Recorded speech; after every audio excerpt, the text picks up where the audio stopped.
2024년도 새해 첫 수요일, 이 수요 예배를 한 해를 기대하면서 믿음으로 예배 자리에 오신 여러분들을 주의 이름으로 환영하며 축복합니다.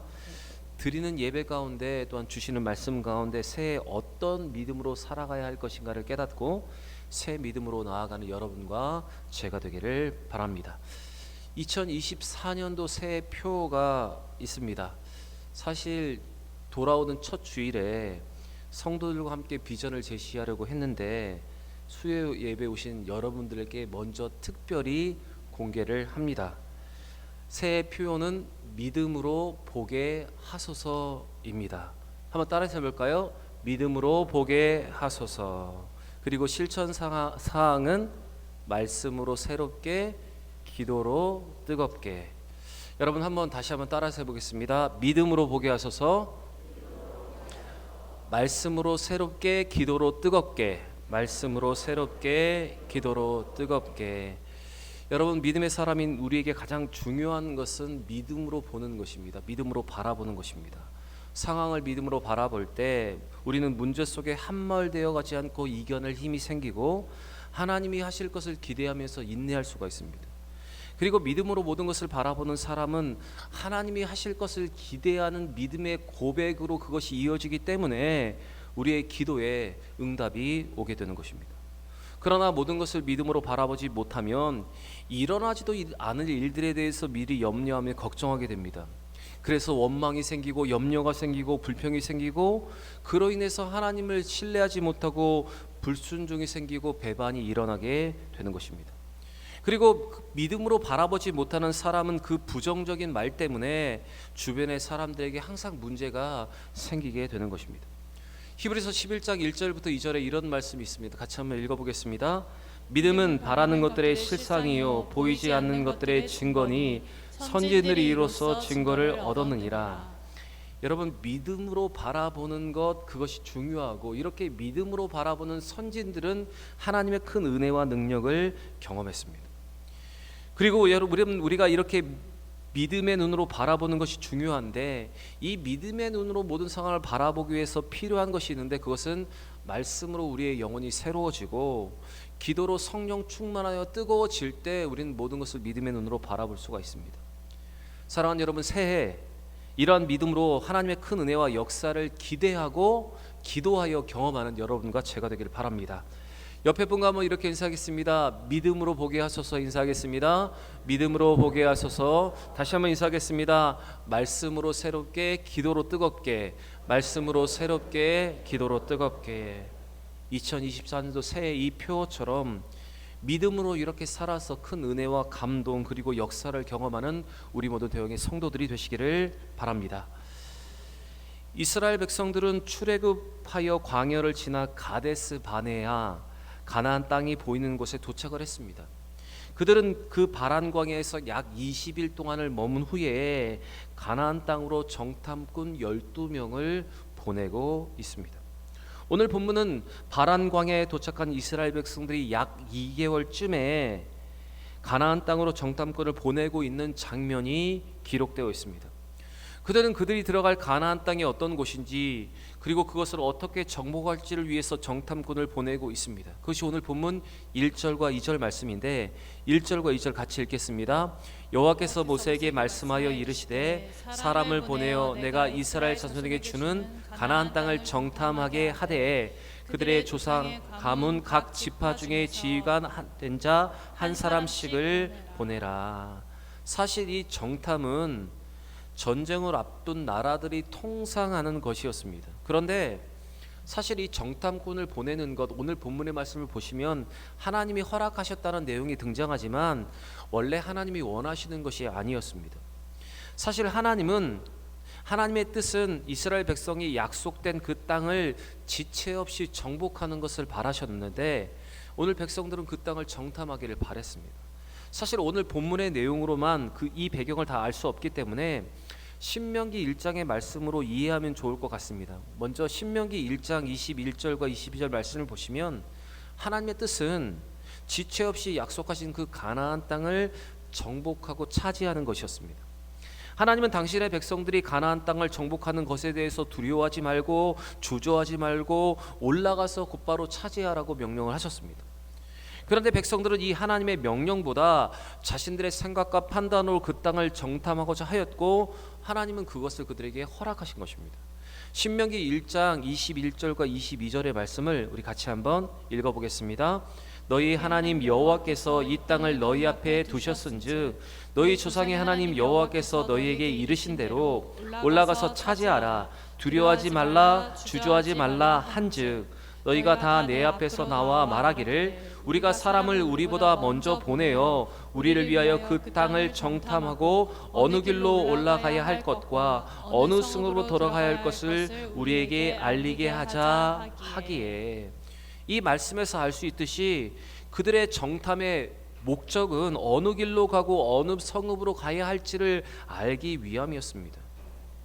그 땅을 정복할지 정복하지 말아야 할지, 그 땅을 정복할 수 있을지 정복하지 못할지에 대한 정탐이 아니라 그 땅을 하나님께서 주신 그것을 약속으로 받고 어느 길로 가고 어느 성읍을 먼저 점령해야 할지를 그들이 알기 위해서 정탐꾼을 보내는 것이었습니다. 백성들은 바로 그 땅을 정복하는 것을 전제로 그 땅을 정복하기 위해서 지형에 대한 것, 땅에 대한 것, 사람들에 대한 것, 대적들에 대한 분석이 필요하면서 정탐꾼을 보내기로 요청한 것입니다. 아마도 하나님은 이것 때문에 그들의 정탐을 허락하셨던 것으로 보입니다. 그런데 여러분, 백성들의 이와 같은 요청은 하나님의 말씀에 대한 신뢰와 믿음보다 하나님의 말씀에 대한 불순종이 그 저변에 깔려 있다는 사실을 우리는 기억해야 합니다. 하나님의 약속에 대한 확신보다 혹시 하는 염려가 그들의 마음에 자리 잡고 있었습니다. 아마도 그들은 척박한 광야 땅에서 1년이란 시간을 보내면서 그들의 믿음이 약해졌던 것으로 보입니다. 그래서 하나님이 약속하신 젖과 꿀이 흐르는 땅에 대한 불신을 가지게 된 것입니다. 하지만 하나님은 그들의 불신앙을 질책한 것이 아니라 그들이 그 약속의 땅 가나안 땅을 직접 봄으로 인해서 그들이 하나님에 대한 믿음이 커질 것을 기대하고 이와 같은 요청을 그대로 받아주신 것입니다. 제가 지난번에 성지순례를 다녀오면서 이스라엘을 지형을 한번 보았는데 정말 광야는 척박하기가 그지없습니다. 광야는 푸르름이 보이지 않고 그냥 붉은 땅, 붉은색의 흙과 마른 나무만 가득한 곳입니다. 그런데 그들이 들어갈 이 가나안 땅은 푸르름과 푸르름이 있고 물이 흐르는 곳, 넓은 광야가 펼쳐져 있는 곳이었습니다. 아마도 하나님은 믿음이 약해진 그들이 그 땅을 보면서 하나님께서 약속하신 땅이 과연 젖과 꿀이 흐르는 땅이구나, 그런 것을 깨닫고 다시 그들의 믿음을 굳건히 하고 하나님의 약속을 신뢰하며 그 땅을 믿음으로 정복하기를 바라셨습니다. 그런데 반대로 이스라엘 백성들은 그들이 경험했던 과거의 일들을 생각하면서 불신앙으로 그것을 바라보고 그들이 가진 노예 근성으로 우리가 보기에 그들은 우리보다 더 큰 거인이고 우리는 그들에 비해서 메뚜기 같은 존재다, 스스로 자기를 평가 절하하기 시작했던 것입니다.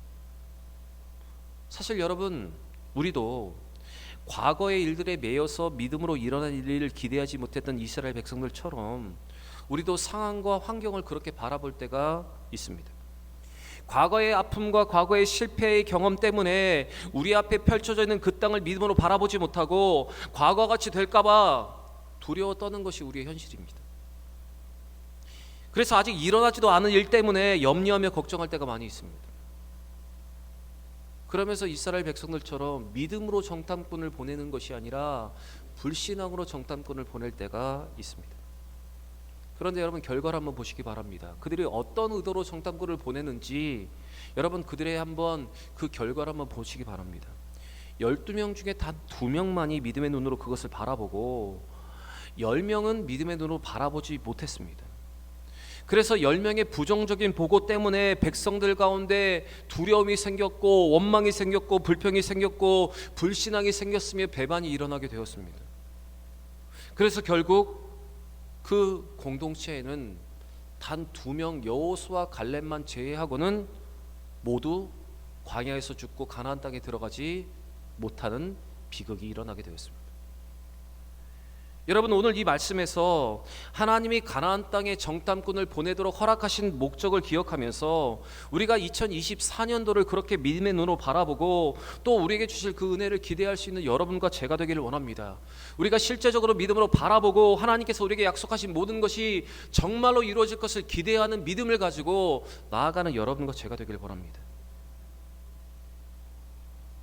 믿음으로 상황을 바라보고 믿음으로 일어날 일을 기대하면서 여러분, 그렇게 믿음으로 살아갈 때 우리는 불신앙으로 인한 그 보고 때문에 흔들리지 않은 믿음의 공동체를 소유할 수 있고, 그 공동체는 하나님이 기뻐하시고 하나님이 즐거워하시는 공동체가 됩니다.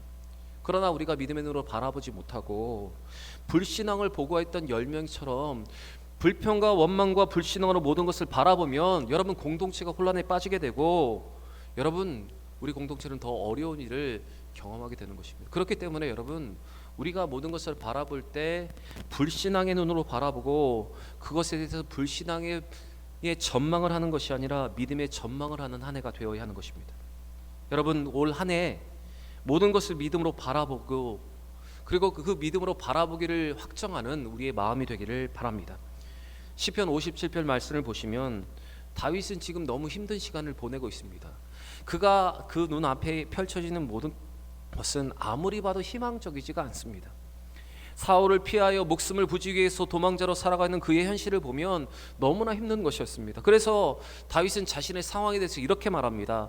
내 영혼이 사자들 가운데 살며 내가 불사르는 자들 중에 누웠다고 그런 탄식을 합니다. 아무리 바라보아도 그 상황이 너무나 어렵습니다.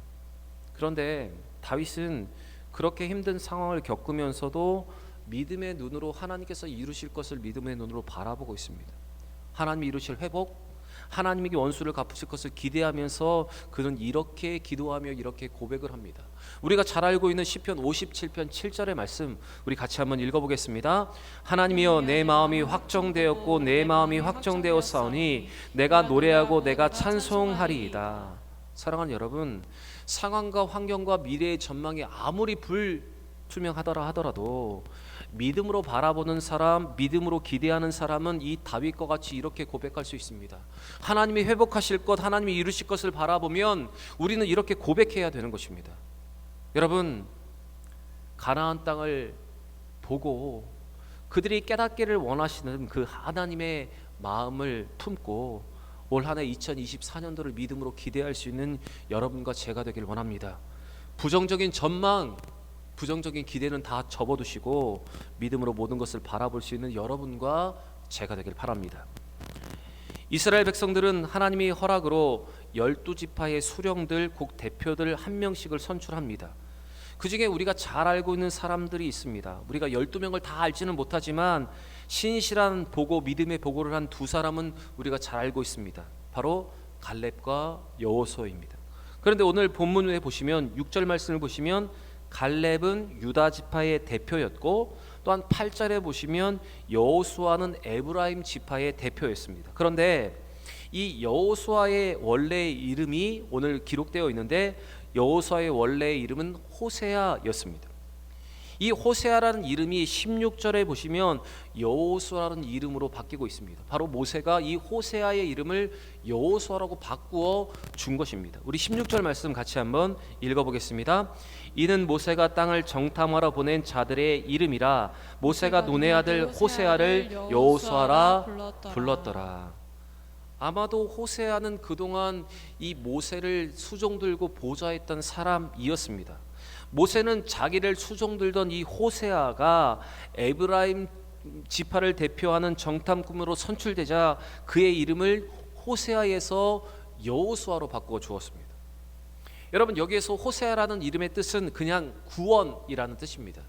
그런데 바뀐 여호수아라는 이름의 뜻은 여호와가 구원이라는 뜻입니다. 다시요. 그냥 구원이라는 이름에서 여호와는 구원이라는 이름으로 지금 바뀐 것입니다. 사실 어감으로는 큰 차이가 없는 것 같지만 여러분, 이 이름은 상당한 의미의 변화가 있는 것입니다. 모세는 이 호세아가 가나안 땅을 정탐하는 그 일이 그의 걸음이 그의 인생의 전환점이 되기를 바랬습니다.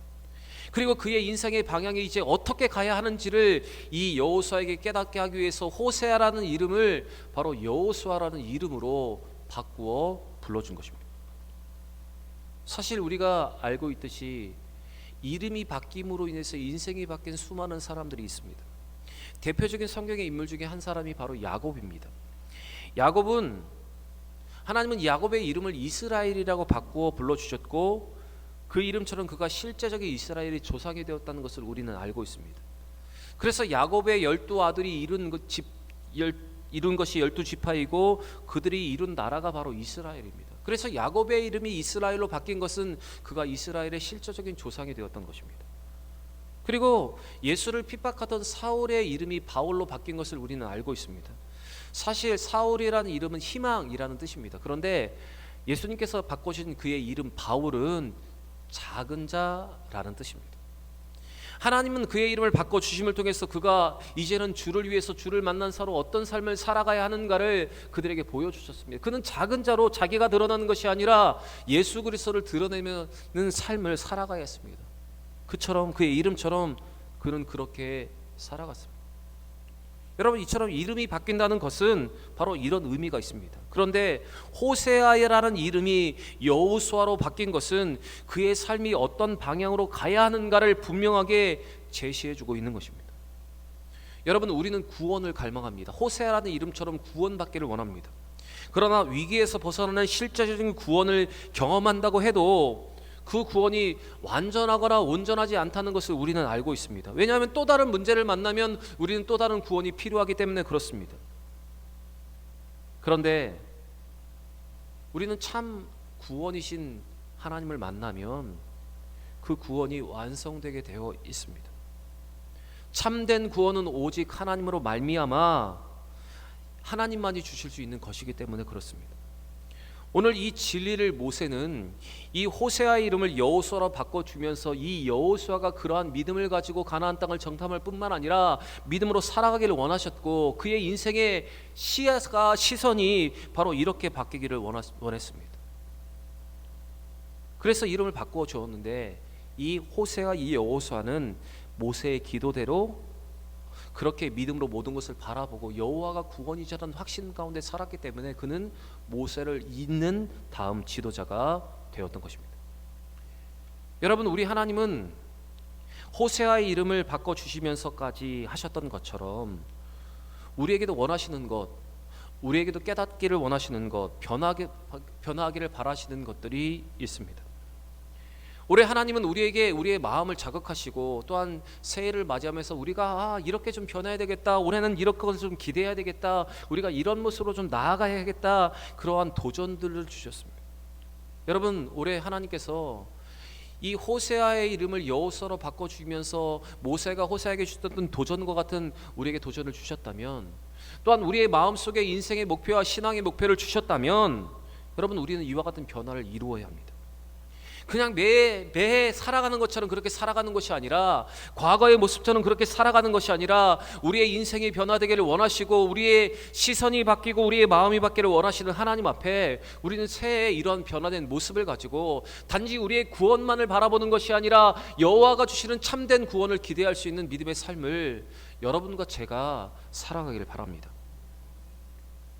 마지막으로 이어지는 말씀을 보시면 모세는 12명의 정탐꾼들을 보내면서 그들이 그 땅에서 살펴야 할 것들을 제시하면서 두 가지의 부탁을 더 하고 있습니다.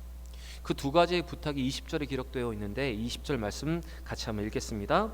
토지가 비옥한지 메마른지 나무가 있는지 없는지를 탐지하라. 담대하라. 또 그 땅의 실과를 가져오라 하니 그때는 포도가 처음 익을 즈음이었더라. 20절 말씀을 보시면 우리가 읽은 대로 모세는 여러 가지 것들을 이야기합니다. 사람이 많은지 사람이 적은지, 토지가 좋은지 토지가 나쁜지, 여러 가지를 이야기하면서 두 가지의 명령을 거기에다 또 추가를 합니다.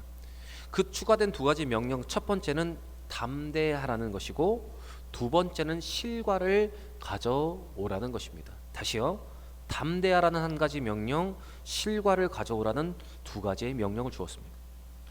먼저 더하고 있는 이 담대하라는 명령은 그들이 그 땅을 보게 될 때 육신의 눈으로만 보는 것이 아니라 믿음의 눈으로 하나님이 주시겠다고 하시는 그 약속하신 전능하신 하나님의 시각으로 그 땅을 바라보라고 하시는 것입니다.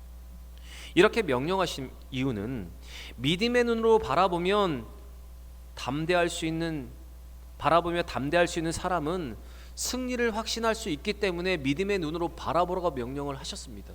그런데 여러분 12명에게 이런 명령을 모세는 했는데 단 두 명만이 담대하게 그 땅을 믿음으로 바라보고 긍정의 보고를 했던 것입니다. 그리고 이와 같은 모세의 명령을 신약에서도 예수님께서는 우리에게 이렇게 말씀을 하셨는데 요한복음 16장 33절에 이와 같은 동일한 명령을 우리에게 주셨습니다. 같이 한번 읽어보겠습니다. 이것을 너희에게 이르는 것은 너희로 내 안에서 평안을 누리게 하려 함이라. 세상에서 너희가 환난을 당하나 담대하라. 내가 세상을 이겼노라. 여러분, 모세의 명령처럼 하나님은 우리가 이 모든 모든 일들을 믿음의 눈으로 바라보기를 원하시고 어떤 일이 우리 가운데 있다 하더라도 평안함과 담대함으로 살아가기를 원하십니다. 여러분, 그래서 우리는 믿음으로 시작한 2023년도 우리에게 어떤 일이 일어나고 어떤 일을 우리가 보게 되더라도 우리는 모세의 명령처럼 그것을 믿음의 눈으로 바라보고 예수님께서 우리에게 주신 그 명령처럼 평안을 누리고 담대하여 세상을 이길 수 있는 여러분 그 마음가짐이 우리 가운데 필요합니다. 여러분, 오늘 이 모세의 명령을 기억하시고 예수님께서 하신 명령을 기억하시면서 2024년도 우리 앞에 어떤 일이 일어난다 하더라도 여러분 담대하게 또한 평안하게 모든 것을 이겨낼 수 있는 여러분과 제가 되길 바랍니다. 모세가 정탐꾼들에게 한 두 번째 명령은 무엇인가 하면 그 땅의 실과를 가져오라는 것입니다. 아마도 그들이 정탐할 쯤에 이제 포도가 무르익을 때였습니다. 그래서 그러한 열매를 가져오라고 명령을 한 것입니다. 모세의 이 말은 그들이 주관적인 말로만 그 땅을 정탐한 것을 나타내지 말고 객관적인 증거를 가지고 말할 수 있도록 준비하라는 것이었습니다. 사실 이 말씀을 우리에게 적용하면 우리는 믿음으로 2024년도를 믿음으로 성장하고 많은 열매를 맺겠다고 여러분 말을 합니다. 그리고 변화가 될 것이라고 우리는 기대를 하고 이렇게 변화될 것이라고 다짐을 합니다. 그런데 그 변화를 말로만 주관적인 것으로만 하는 것이 아니라 객관적으로 증명할 수 있어야 한다는 것입니다. 예를 들어 우리가 주 안에 거하고 예수를 더 믿음으로 영접하고 올 한 해 더욱더 믿음으로 성장하기를 원한다면 여러분 우리의 삶에 실제적인 변화가 있어야 합니다. 우리가 예수를 주를 더 가까이 하고 더 하나님을 사랑하는 마음이 있다면 여러분 우리는 실제적으로 수요 예배 한 번을 더 나오거나 새벽 예배 한 번을 더 나오고 주일을 더 철저하게 지키며 성수하는 것으로 우리의 믿음을 객관적으로 증명해 보여야 합니다. 그리고 우리가 주 안에 거하고 있다면 주 안에 거하고 있는 증거와 열매가 나타나야 하고 성령 충만했다면 성령 충만한 열매가 나타나야 하는 것입니다. 그래서 요한복음 15장 5절에 예수님께서는 우리에게 이렇게 말씀을 하십니다. 같이 읽겠습니다. 나는 포도나무요 너희는 가지라. 그가 내 안에 내가 그 안에 거하면 사람이 열매를 많이 맺나니 나를 떠나서는 너희가 아무것도 할 수 없음이라. 예수 안에 거하고 있는 사람은 열매가 맺혀지는 것이 여러분 당연한 것입니다. 그래서 주관적으로 우리가 열매를 맺었다 말하는 것이 아니라 다른 사람들이 인정할 수 있는 객관적인 열매가 여러분 우리의 삶에 나타나야 하는 것입니다. 마태복음 7장 17절과 또한 마태복음 7장 20절에도 예수님께서는 이렇게 말씀하십니다. 같이 읽겠습니다. 이와 같이 좋은 나무마다 아름다운 열매를 맺고 못된 나무가 나쁜 열매를 맺나니. 또한 7장 20절 말씀도 읽겠습니다. 이러므로 그들의 열매로 그들을 알리라. 여러분 엄청나게 무서운 말씀입니다. 열매로 그들을 알리라. 여러분 우리가 예수를 잘 믿고 새 믿음으로 살아가겠다고 우리가 다짐하고 노력을 하면 여러분 객관적인 증거인 열매로 우리는 우리의 삶을 우리의 믿음을 증명할 수 있어야 하는 것입니다. 사랑하는 여러분, 2024년도 우리가 주 안에서 거하고 있고 주 안에서 성장하고 있는 그 열매가 우리의 삶을 통해서 나타나는 여러분과 제가 되기를 바랍니다. 성령에 속한 사람으로 성령의 열매를 좋은 나무로 좋은 열매를 통해서 우리의 믿음을 객관적으로 증명할 수 있는 믿음의 한 해가 되기를 바랍니다. 오늘 모세가 정탐꾼에게 하는 이 명령을 하나님이 우리에게 하신 명령으로 듣고 2024년도를 이렇게 믿음으로 살아갈 수 있는 여러분과 저의 삶이 되기를 바랍니다. 여러분, 우리는 오늘 이 민수기 말씀을 통해서 우리에게 주신 이 말씀이 여러분, 저와 여러분의 2024년도를 살아갈 때 믿음으로 살아갈 수 있는 동기부여가 되는 말씀이 되기를 원하고, 우리가 살 믿음의 기준이 되는 말씀이 되기를 바랍니다. 오늘 우리에게 주신 이 말씀 그대로 믿음으로 모든 것을 바라보고 믿음으로 도전하여 열매 맺는 여러분과 제가 되기를 바랍니다. 그리고 올해 우리 모든 성도들과 우리 교회에 이러한 믿음의 풍성한 열매들이 차고 넘치는 은혜가 우리 위에 가득하기를 우리 구주 예수의 이름으로 간절히 축원합니다.